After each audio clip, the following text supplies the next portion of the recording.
مبدئيا قبل اي حاجه كلنا نسقف نادي الزمالك. ليه والصحاب؟ هقول لك ليه.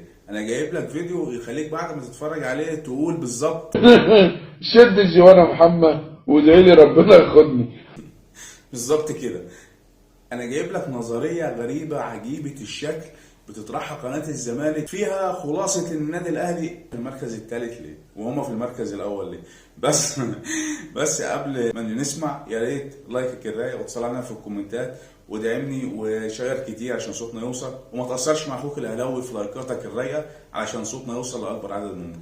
وتعالى نسمع النظريه العجيبه الغريبه. بدل ما تلاقي الناس بتسقف لك للمجهود اللي بيتبذل، لا، بيقول لك اصل المنافس بيكسب بالثلاثه.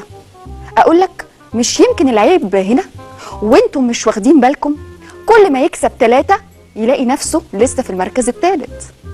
عرفتوا انا كسبت واحد امبارح ليه؟ عشان انا الاول في الصداره. سلام. والله انا صعبان عليا جمهور الزمالك اللي هو ده الاعلام بتاعهم. يعني انا صعبان عليا اخواتي الزملكاويه لان ده الاعلام بتاعهم.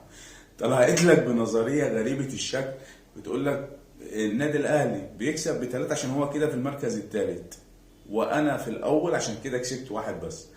طيب نفترض لو الاهلي فاز 5 يبقى في المركز الخامس. بس طيبين قوي يا خال. طب يعني انا نفسي افهم يعني فين يودي على فين ولا مين يودي فين؟ يعني انا مش فاهم. انا كل ما بقعد بتفرج على قناه الزمالك وبيجي قدامي فيديو ليهم وكده انا مش عارف، انا بتوه حرفيا مين مع مين. يعني انت بتقول ايه؟ يعني انت معانا على الكوكب. طب جمهورك اللي بيسمعك معانا على الكوكب ومصدقك ومصدق الهبل ده. يعني انا مش عارف بس انا بعذر اخويا الزملكاوي. يعني اذا كان اعلامهم كده يعني النادي خراب. يعني 16 قضيه وقف قيد النهارده، فالزمالك بيتوقف سبت واربع من كل اسبوع. يعني الموظف رايح الفيفا اول حاجه بيبص عليها بقى نادي الزمالك.